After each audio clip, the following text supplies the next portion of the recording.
Sen süt içiyor musun? İçiyormuşsun. Süt içenler PUBG oynayamazlar. Oynar. Oynayamazlar. Oynar. Hayır, bebekler PUBG oynamazlar. Süt içenler bebektir. Bebekler patronlara atıyor değil mi? Hayır. Evet atıyor. Ya oynamıyorlar. Atıyor. Babama bir şey söylemeyin. Çünkü o benim babam tutardı. Sana bundan sonra bir daha PUBG yok. Ya süt yap hep PUBG. Bak dur bebekler Bir düşün. Süt mü istiyorsun PUBG mi? patron atıyor.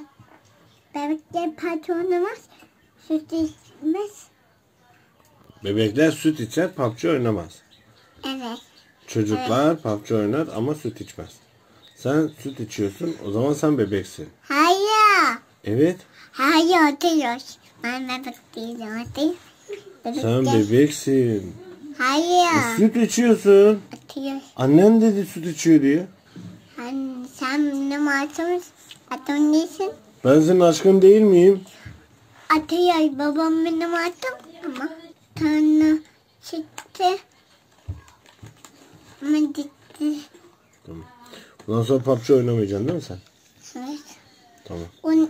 Bebekler patron oynamaz. Evet. Sen de bebek olduğun için PUBG oynamazsın.